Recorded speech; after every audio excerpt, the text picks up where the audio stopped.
먼저 앞에 계신 두 분 다 아시겠지만 그리고 자기소개부터 내리 순으로 할까요? 올림 순으로 할까요? 확률이 내가 높잖아. 먼저 하시죠.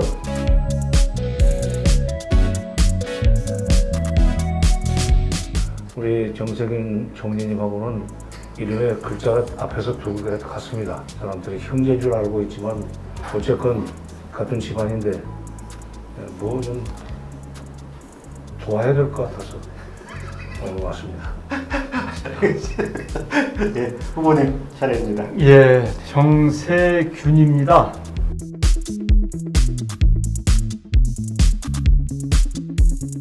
아마 오늘도 제가 많은 것을 배우는 과정이 될 것 같습니다. 그래서 함께 하시는 여러분들께서도 좀 우리 부의장님 말씀 잘 경청하시고 참고하셔서 우리 대한민국이 미래로 잘 나아갈 수 있도록 우리 함께 지혜를 모았으면 좋겠습니다. 두 분 다 민주정부 1, 2, 3기의 한 가운데서 일을 해오셨기 때문에 무엇보다 대통령님들과의 어떤 이런 에피소드 이런 게 좀 있을 것 같아요. 노무현 대통령께서 저를 산자부 장관으로 임명을 하셨어요. 네. 그런데 제가 장관을 하고 싶었었거든요. 그리고 또 그렇겠지. 잘 할 수 있다고 생각을 했고 또 딱 저에게 맞는 그런 자리였어요. 국회에서도 경제 쪽 일을 쭉 했기 때문에 그래서 잘 하고 있는데 불과 한 6, 7개월밖에 안 됐는데 저를 관저로 부르시길래 제가 뭐 일을 너무 잘해서 칭찬하시려고 하나 했더니 아니 뜻밖의 이제 장관 그만하고 좀 당으로 좀 가는 게 좋겠다. 그래서 무슨 말씀이십니까? 그랬더니 도대체 일을 해먹을 수가 없다. 당이 협조를 해줘야 되는데 이래가지고 되겠냐. 당정협조. 그렇죠. 예. 그래서 그때 하여튼 열린우리당 때 우리 노무현 대통령이 인기가 많이 떨어지고 그럴 때 의원들이 이 어려움을 많이 줬거든요. 네. 그래서 당 때문에 안 되겠으니까 당으로 좀 가거라. 그래서 제가 저는 싫습니다.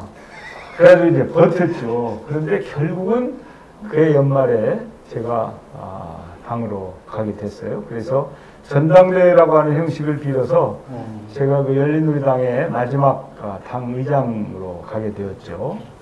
사실은 통일 문제에 관심을 갖게 된 것은 1971년 4월 18일 7대 대통령 선거를 일주일 앞둔 4월 18일 날 상춘단에서 민주당 후보 김대중 선전설을 들었어요. 그걸 듣고 아주 머리를 진짜 망치로 맞은 듯 이게 통일 문제를 본격적으로 한번 공부를 해봐야 되겠구나.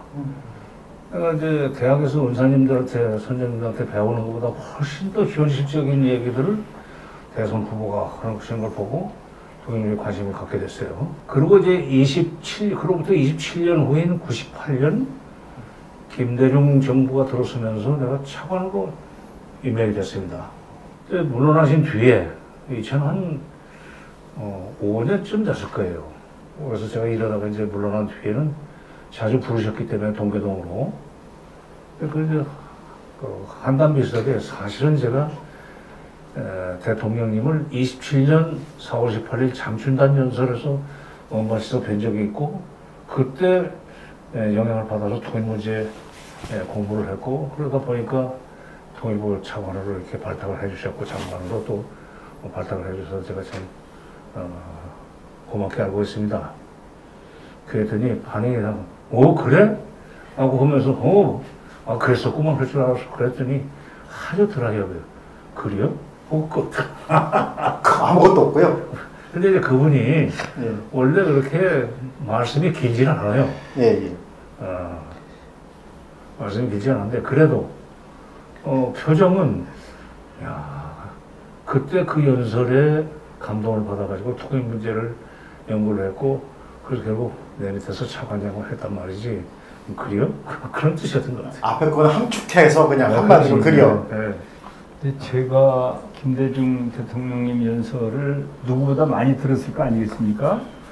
그런데 사실은 연설 기법이 그렇게 탁월하신 건 아니에요. 내용이 좋은 거예요. 내용이. 컨텐츠가. 예. 연설 기법은 뭐 그 연설도 잘 하시지만 사실은 그 목소리가 그렇게 좋지 않거든요. 맞아요. 갈라지고. 약간 갈라지고. 예. 그리고 이제 그 전라도 사투리 아닙니까? 그렇죠. 예. 그런데 내용이 정말 좋아가지고 김대중 대통령 말씀을 들으면 그러면 감명을 받죠. 김대중 대통령 얘기 여기서 잠깐 하나만 보태고 네. 넘어갑시다. 네네네. 대통령 취임식 날 텔레비를 보는데 바로 그 IMF 관리 체제로 넘어갈 수밖에 없이 됐다고 얘기를 하면서 앞으로 국민들이 피와 땀과 눈물을 할 때 그때 울먹울먹 하면 진짜 말을 잊지 못하고 네. 실제로 그러니까 올 한 해 동안 물가는 오르고 실업자는 늘어날 것입니다. 소득은 떨어지고 기업부터 사는 속출할 것입니다. 우리 모두는 지금 땀과 눈물과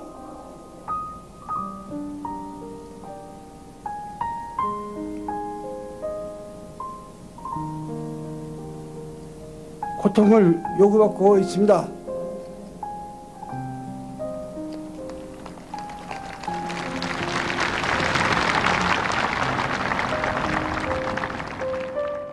그때 국민들이 진짜 이건 우리도 같이 고생을 해야 되겠구나 각오를 하셨을 거고 그게 바로 근무하기로 이어졌다고 난 봅니다.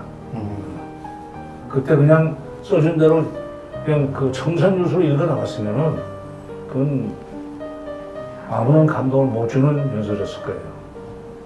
그게 이제 그 양반이 국회의원 떨어지고 한참 망해 시절에 웅변학원 원장 출신이야.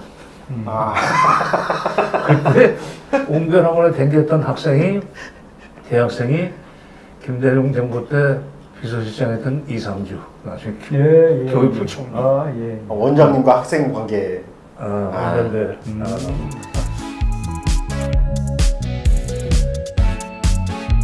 예, 아마 우리 김대중 대통령님처럼 그 남북 문제에 대해서 해박한 지식도 가지고 또 나름대로의 입장을 분명하게 밝힌 경우는 많지 않았을 거라고 생각을 해요. 그리고 실제로 또 6.15 선언을 이끌어내셨기 때문에 아마 우리 그 남북 문제의 역사적인 사건을 만들어내신 분이죠. 그리고 그것을 또 노무현 대통령이 잘 이어받아서 14선언을 하셨고요.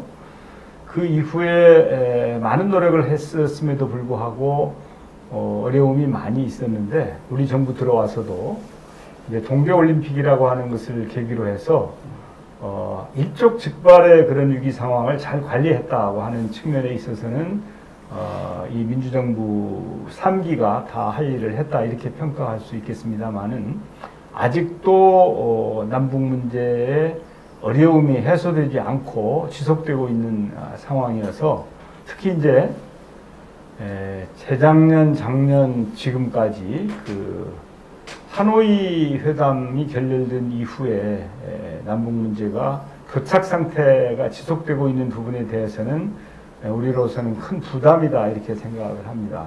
그러나 어떻게든지 간에 우리가 이 남북 대화를 이끌어내서 가장 이 현안이라고 할 수 있는 핵 문제도 해결하고 앞으로 한반도의 평화 번영, 특히 이제 경제를 중심으로 한 그런 이 협력 관계가 이루어질 수 있도록 문제를 풀어야 하는 그런 과제를 안고 있다 이렇게 생각합니다.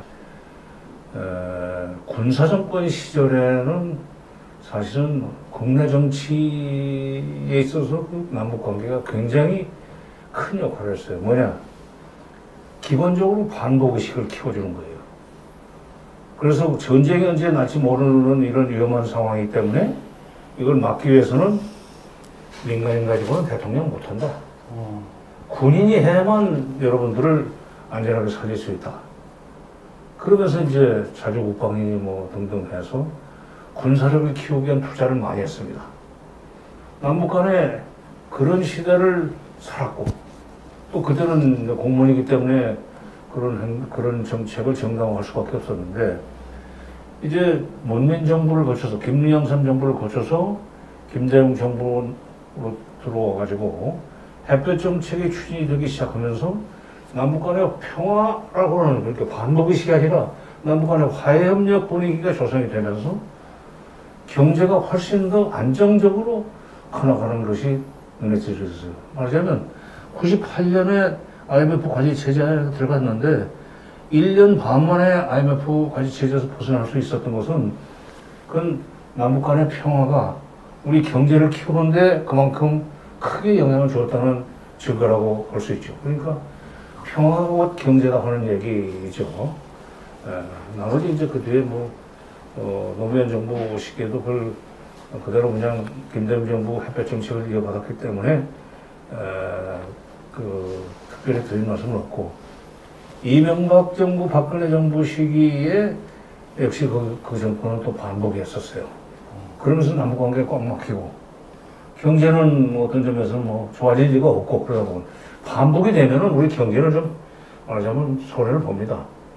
남북 화해협력이 되면 경제는 살아나고 문재인 정부 들어서는 다시 민주정부 3기이기 때문에 하여튼 어떻게든지 남북관계를 안정적으로 관리하려고 하는 과정에서 경제가 좋아져가지고 지금 금년도에 옹크타드에서 우리가 선진국으로 들어가게 되지 않았어요. 예. OECD 국가 중에서는 우리 대한민국의 성적표가 1등이었죠. 글쎄요. 그러니까 그게 소위 김대중 노무현을 이어받은 문재인 정부의 대북 화해협력 정책이라는 것이 알게 모르게 밑바탕이 됐기 때문에 경제가 그런 대로 안정이 됐었다.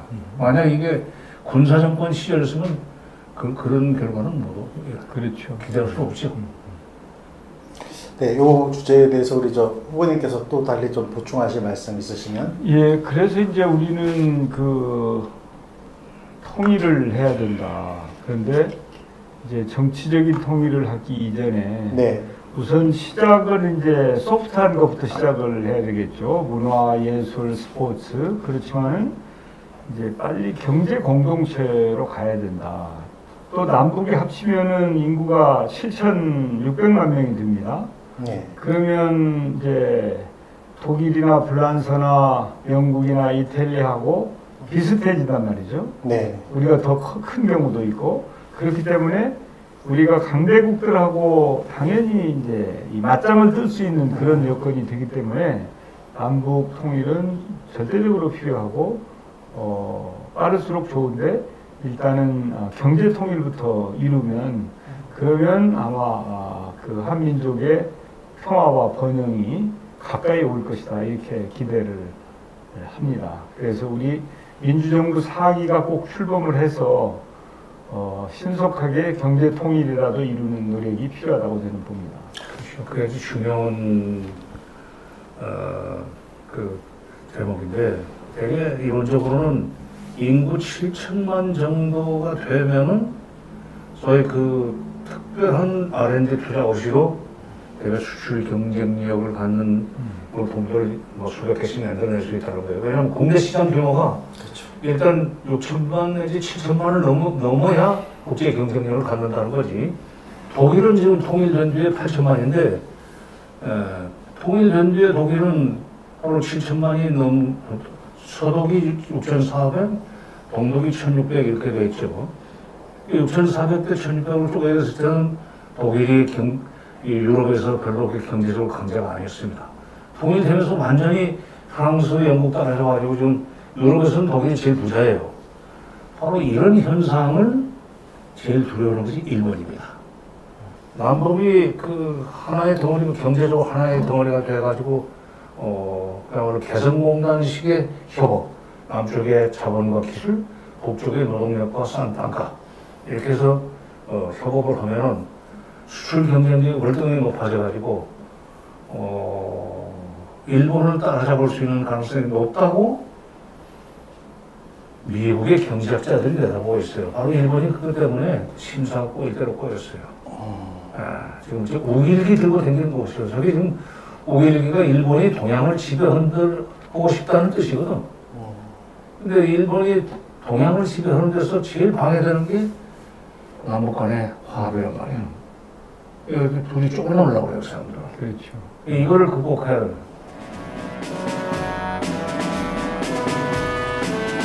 한마디로 참 천진난만하고 시대착오적인 발상이지요. 우리가 통일을 하면 어떤 시너지가 있는가는 이미 그 말씀을 나눴지 않습니까? 네.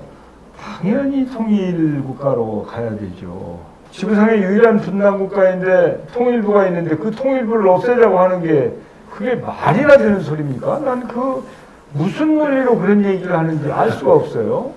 물론 지금 이 하노이 사태 이후에 통일부가 제 역할을 하고 있진 못하죠. 왜냐하면 남북관계가 경색이 돼 있고 교류연락이 안 되는데 큰 역할을 할 수 없는 것은 사실이죠. 그럼에도 불구하고 우리가 어떻게든지 통일을 앞당겨야 되고 또 통일 기반을 조성해야 되고 통일 준비를 해야 된다면 통일부는 당연히 유지 발전돼야 된다고 생각을 하는데 그 엉뚱한 주장을 하는 그런 세력은 단호하게 배격해야 됩니다. 무식하면 용감하다는 그러면 대한민국은 분단국가입니다. 분단국가에는 통일부가 있어야죠.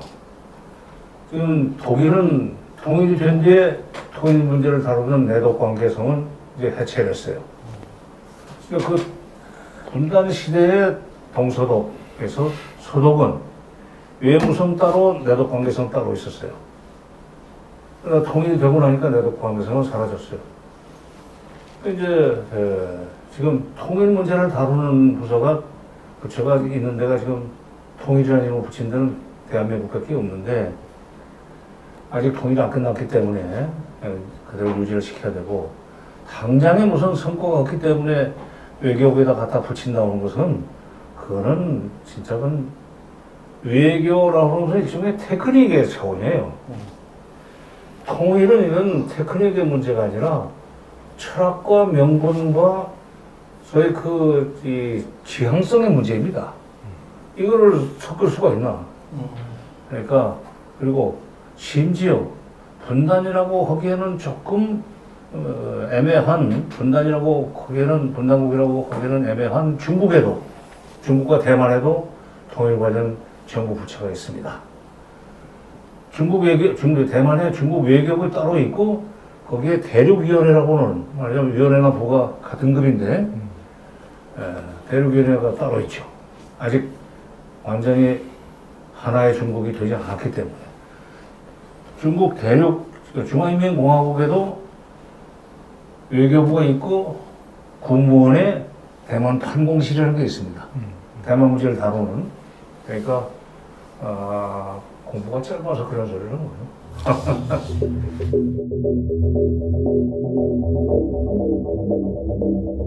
대북 제재는 북한의 태도 변화를 끌어낼 수 없습니다. 근데 문제는 미국은 대북 제재를 통해서 북한의 태도 변화를 끌어낼 수 있다고는 그 확신을 가지고 있어요. 그거는 공화당이고 민주당이고 차이가 없어요. 지금도.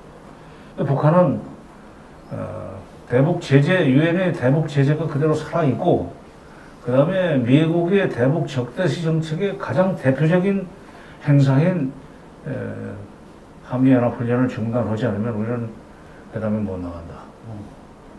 말하자면 비유해서 얘기한다면 때를 죽이겠다고 주먹을 들고 나오라고는 어떻게 가느냐. 안 하게, 그러니까 주먹을 풀고 그리고 웃는 낯으로 테이블에 앉아가지고 이리 와보라고 하면 가지만 한쪽에서 주먹을 들고 말 안 들으면 가면 두지 않겠어 하는 식으로 하는 회담은 못 나오겠다 하는 그 입장이에요. 전자권 환수를 노무현 정부 때 2007년에 문제를 해결해서 2012년 4월 17일 날 찾아오게 돼 있었습니다. 그 당시에 미국의 국방장관은 네오콘의 수장이었던 롬스펠드 였었어요.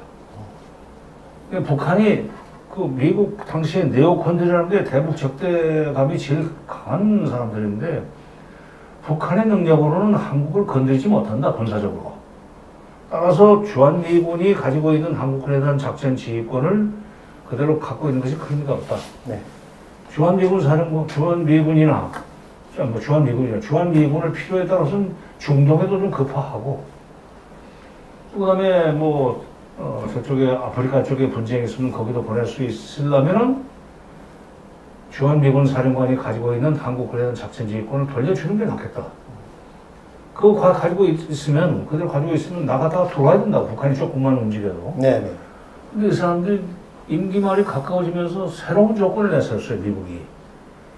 완전히 한국군에 대한 작전지휘권을 넘겨주고도 계속 미국이 한국군을 좌지우지할 수 있는 그런 구조가 아직은 안 짜여졌다는 거예요. 작전지휘권을 넘겨주고도 주한미군 사령관이 한국군의 장성들을 마음대로 좌지우지할 수 있는 그런 구조 틀이 짜여진 뒤에 돌려주겠다는 식으로 새롭게 좀 조건을 내놓았어요. 그래서 이건 다음 정부로 이제 넘어가게 됐는데, 문재인 대통령이 공약으로 내세웠지만은 이제 그건 금년은 틀렸고, 국익을 넘어서서 국격 또는 국가의 위신 관련된 문제이기 때문에 그런 데 대해서 연구를 좀 하셔야 될 거예요. 예. 경제만 자꾸 그냥 경제 대통령이라고만 하지 말고. 예. 근데 대통령은 경제를 주로 챙기지만 사실은 외교, 안보, 국방이 대통령의 가장 중요한 채무라고 봐야 되지 않겠습니까? 제가 이제 정부에 있으면서 그 전자권 전환 관련해가지고 진행 상황을 이렇게 좀 보니까, 그 미국이 과거에 우리 노무현 대통령에게 전자권 전환을 그 동의를 해줬고 스케줄까지 나왔었지 않습니까? 그런데 이제 우리 쪽이 전자권 전환을 계속 추진하는 것을 주저하면서, 말하자면 이명박 박근혜 때 왔어요. 대통령 그러면서 이제 이렇게 지연이 되고, 지금은 보니까 미국이 태도가 바뀌었어요. 태도가. 속셈을 안 주려고 그래. 예, 가능하면 좀 전환을 안 하고 싶은 생각인 것 같아요. 제가 직접 확인한 것은 아니지만. 그렇지만은 금방 우리 부장님 말씀하신 것처럼 우리 대한민국이 독립국 아닙니까? 그리고 세계 경제 규모가 9위 10위 하는 나라예요. 수출로 보면은 세계 5대 강국이고, 앞으로 우리가 G7, G5, G3까지 지향해야 될 국가인데, 아니 전시 작전 통제권이 없다고 하는 게 이게 참 말이 되냔 말이죠. 하여튼 우리 국민들이 알아야 될 것은, 전 세계에서 자기 군대에 대한 작전 지휘권을 주둔군 사령관한테 넘긴 나라는 대한민국밖에 없다. 이걸 자랑스럽게 생각할 것인가? 아니면 부끄럽게 알고 우리 국민들이 그야말로 총 걸기 하는 식으로 해서 정부를 밀어줘가지고 미국에 대해서 좀 세게 요구를 해야죠. 대통령한테만 맡길 일이 아니에요. 우리 국민들께서 전자권을 전환해서 우리가 주도적으로 그 역량을 쌓고 행사하기보다는 미국에 의존하는 것이 경제적으로 유리하다, 이렇게 이해관계 차원의 판단을 하는 것은 참으로 적절치 않고, 이것은 국가의 격에 관한 문제이기 때문에 전향적으로 국민들이 상황을 제대로 알아야 될 것 같습니다.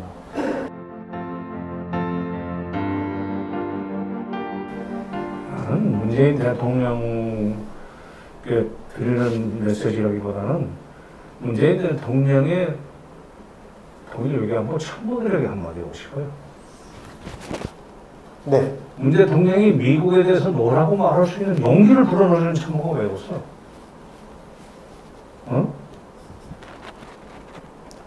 진짜 불행해요, 그게. 처음에 미국에 대해서 뭐라고 말한 대통령은 사실 김영삼 대통령입니다. 문명이기 때문에. 군인정 대통령도 그 짓을 못했어요. 그리고 이제 김대중 대통령은 당연한 거고, 노무현 대통령도 미국에 대해서 상당히 자기 할 말을 했죠. 근데 문재인 정부에 들어와서 박근혜 이명박 정부는 처음부터 반복이고, 이제 대리 굴종식으로 갔기 때문에 기대할 수 없었지만, 문재인 대통령이 자서전에서도 미국에 대해서 뭐라고 말하고 싶다라고 했는데, 실제 미국에 대해서 뭐라고 말 못하는 건 참모들이 용기를 안 준단 말이야. 김대중 대통령이나 노무현 대통령은 대통령이 미국에 대해서 세게 나갈 수 있도록 여기서 뒷받침을 해줬어요. 8개월밖에 안 나오는, 8개월, 9개월밖에 안 나오는데, 이제라도 미국에 대해서 조금 미국이 허락할 때까지 기다리지 않고, 우리가 먼저 남북관계부터 치워나갑시다 하는 그런 건의를 할 수 있는 참모를 나왔으면 좋겠어요.